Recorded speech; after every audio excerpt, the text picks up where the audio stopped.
I don't know if this might be offensive to the Amish, but I don't know if they listen to podcasts.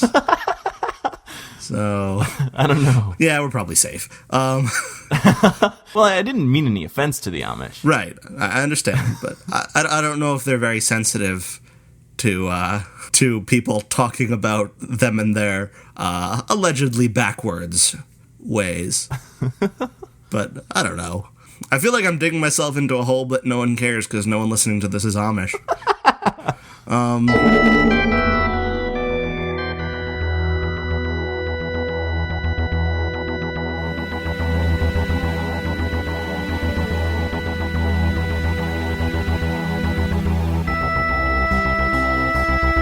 Tom Dickinson. And I'm Louis Mites. And this is The Cloister Room, a podcast about Doctor Who and other things.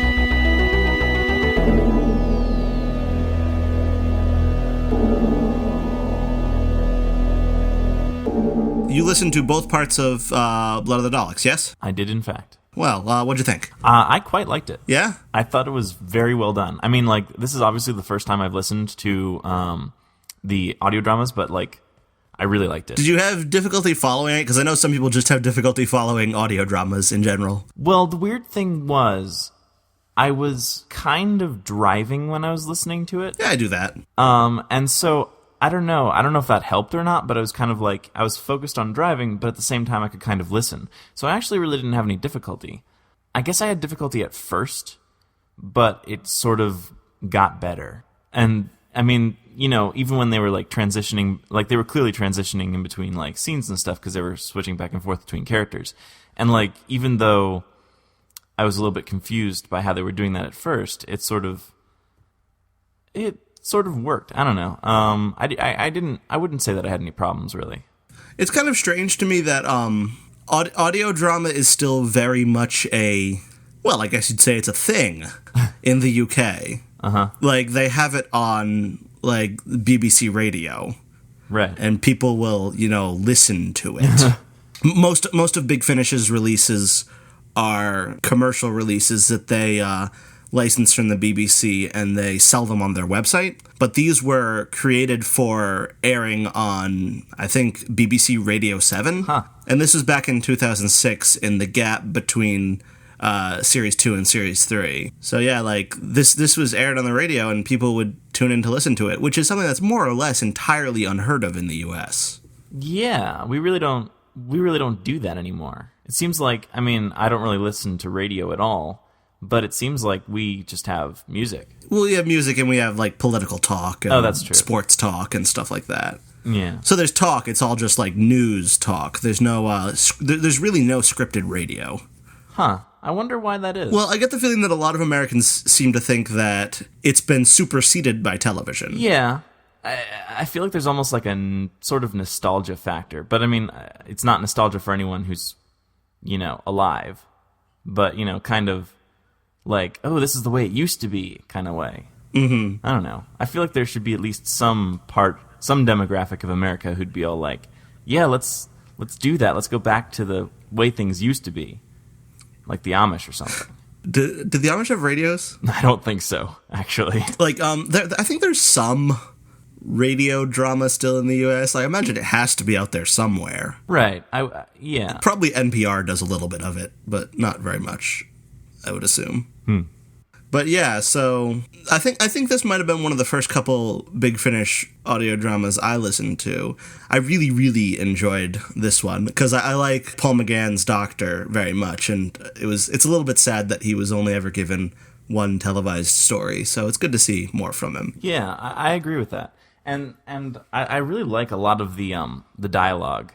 I would say it's like of the same caliber as the new series. It has a very contemporary feel to it. Yeah. But it also has a very classic series feel to it as well. It's sort of in between. Yeah, that's true. Like, I mean, in the way the story is told, I mean, it's not split up into 4 parts. There's 2 45-minute episodes, but it's a little bit slower in pace, I think, than the new series. But the dialogue is very much like what you'd hear coming out of the mouth of the 9th or 10th Doctor. Yeah.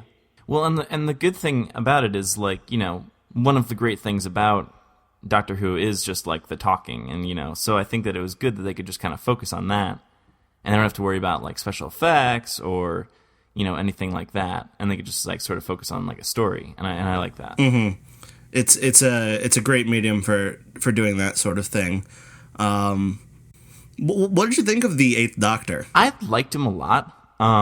He seems a bit more serious, kind of, and I don't know. I think that was kind of nice. It's kind of sort of a nice change of pace from particularly from the 7th. I mean, like in the 7th, you could sort of tell, you know, he was being like, you know, you described him as being kind of like mastermind sort of guy with like, but like acting sort of buffoonish. Mm-hmm. Whereas like the 8th Doctor doesn't really do that. He's kind of more just upfront serious, and I don't know. I liked that. He is very sarcastic, though. Yes, true. I did like that. It's kind of similar to the 9th Doctor, I think. Yeah. He actually did remind me a little bit of the 9th Doctor. Yeah, I really liked the companion Lucy Miller as well. But yeah, I think she's generally well liked among people who listen to Big Finish audios. She's fun. She's a little bit too similar to Donna, I think. Yeah. Actually, I was thinking that. You know, particularly with some of the certainly how she was, you know, treating the Doctor. I would say that that's a very similar character, and it's actually a very similar circumstance too. Right. And didn't this air very close to The Runaway Bride? Yeah, exactly. It was around that time. I think it might have been, I don't know whether it was before or after, but... It's very interesting. Yeah, that's probably just some kind of coincidence that they happen to be so similar, though. Yeah, probably. But yeah, this is the beginning of a series of 8th Doctor stories in a similar vein. There's a sort of overarching plot which you can see beginning to get set up here. Right. With the mystery of who Lucy is and why she is with the Doctor and who this mysterious person is that's looking for her. Yeah. I think I'm going to have to like get the rest of these and listen to them, because this is really, I mean, I really enjoyed it. Yeah. I thought the plot was pretty cool too. Like the whole idea of the Daleks, the creation of the Daleks happening again in this different place. Yeah, that was very cool. I almost felt like bad for the new Daleks, you know, like there was that one scene where like Martez was talking to the Daleks, and like they were like questioning why are the other Daleks killing us? And I was like, you know, and Martez was like trying to comfort them. It was like, oh no, you're better than them. And I was like, I almost felt bad for the Daleks there. It was weird. Yeah, it is interesting how this story gets you to feel bad for them, even though they are still like brutal killing machines. Right. And they're still more or less totally evil, but you do feel sort of sympathetic to them. Yeah, it was weird. In the classic series, the sort of fighting among different groups of Daleks who are loyal to Davros versus Daleks who aren't. It's sort of I don't really enjoy that very much. Mm-hmm. I find it kind of boring, like inter-Dalek politics and stuff. But this was really interesting, I found. Yeah. One thing I'm not sure I like is the music, though. I'm trying to remember. I can't really think of the music. Well, one of the things that happens is the music is very loud and incredibly dramatic and over the top. And it's sort of, I don't know, it's probably designed to hold the attention of people who aren't used to listening to radio or audio dramas, but it's a bit much. I don't know, but if you didn't notice it, then I guess it's just my own particular problem. I don't know. I feel like there were times where I did notice it, and I guess I don't know. I guess I just didn't really think anything of it. Do you want to, at some point in the future, talk more about the 8th Doctor audio plays, like the next ones in the series? Sure, yeah. I'd be cool with that. So next week, we are watching Dalek. Oh, awesome. Yeah. I think that was...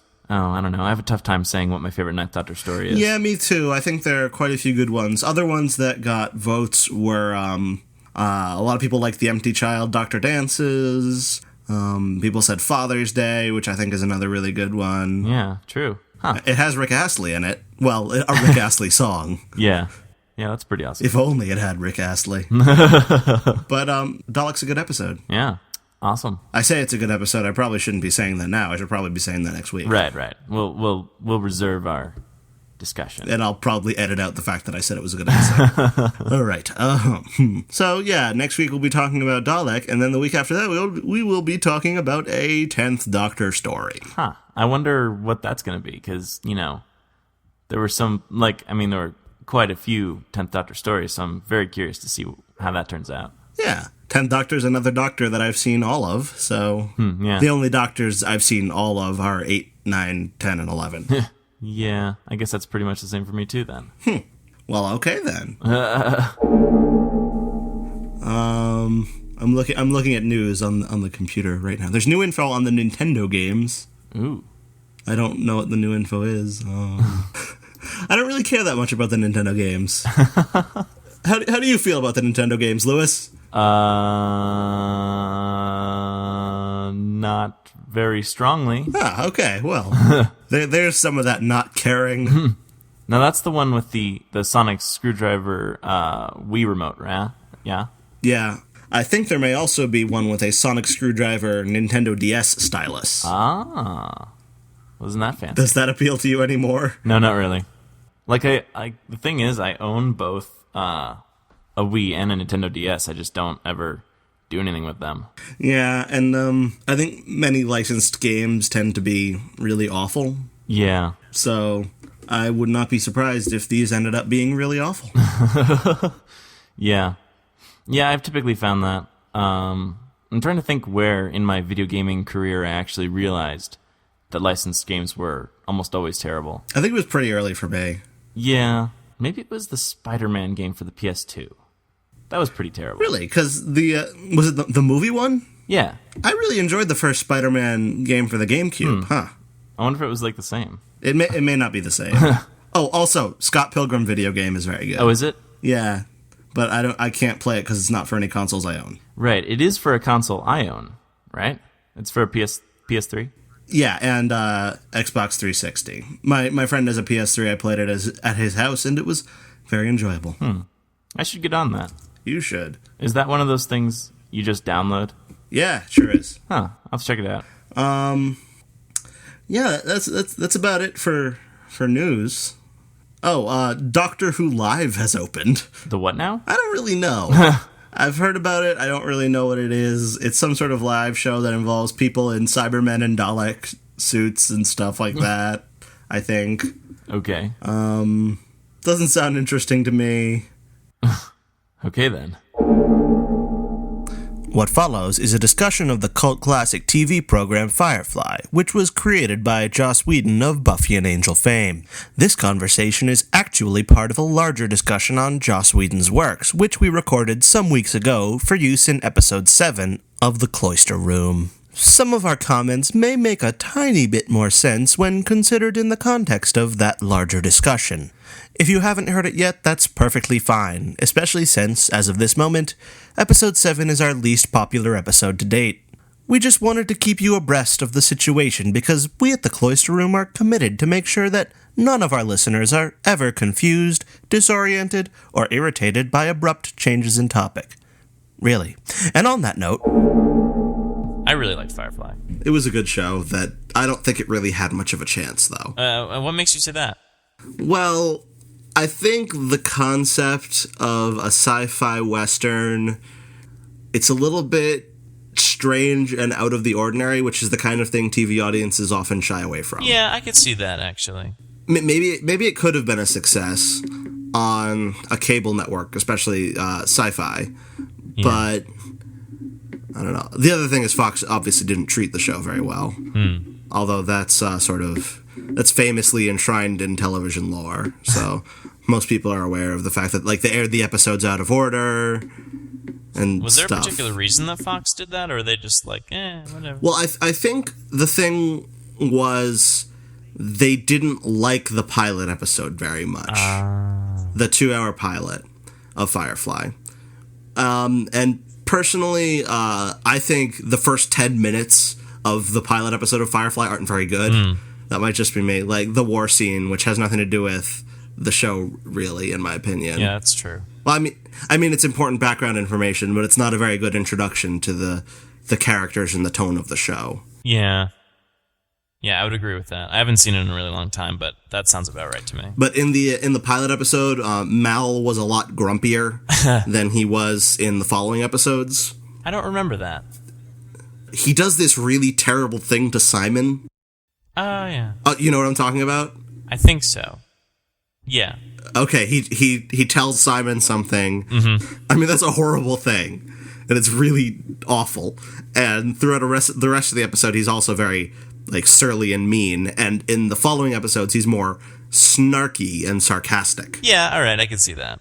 They kind of, with regard to the mean thing he does to Simon, that is kind of played off as being just sort of a... I mean, it is very mean. I suppose there's no way around that, but it is kind of played off as being just sort of like this. Oh, you... Yeah. But yeah. So I believe Fox didn't like the characterization of Mal in that episode, among other things they might have had problems with. So they ended up deciding they were going to air the second episode first. Huh. The train job. Right. In which Mal comes off a lot better in that episode. Like, towards the end of the episode, again, not to spoil, but he learns an important life lesson. He ends up, I guess this is kind of a spoiler, but he ends up doing the right thing at the end of that episode. Mm-hmm. I guess they felt like that episode would endear him more to television audiences than the pilot would, despite the fact that the pilot really sets up everything, and in order for the series to make sense, you kind of need the pilot episode. Yeah. And I think they ended up airing that like 8th or 9th. The pilot? The 2-hour pilot. Whoa. They aired it very late in the run of episodes that they actually aired. Yeah, that's not, yeah, okay. That I do understand them wanting to make Mal seem like a better character. But yeah, wow.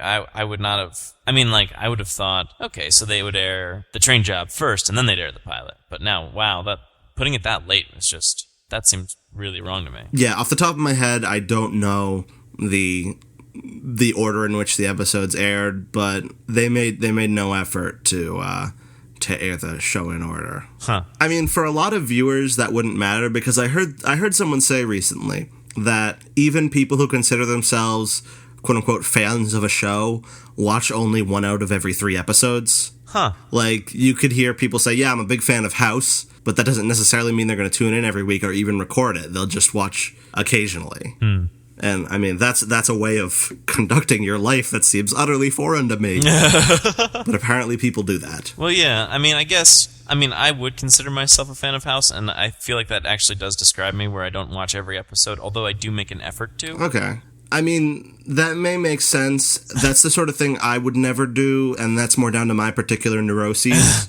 But I think you'll probably agree that Firefly is the kind of show that is definitively not aimed at the kind of person who would watch things out of order. That's true. It's aimed at neurotic people.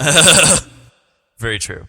Well, yeah, it's not so much serialized, but the characters do sort of evolve in that way. Mm-hmm. You sort of need to know what they've been doing previously to sort of get I think the proper sense of how these characters are developing. And there is a certain amount of serialization to it as well. Yeah, in particular with like River and finding out information about her and things like that. That is sort of serialized. And there are also there are 2 recurring villains. Yes, right. There's well, I won't say who they are, but there are 2 characters that show up in one episode as a sort of villain figure and then appear again in another episode. Yeah, that's a good point.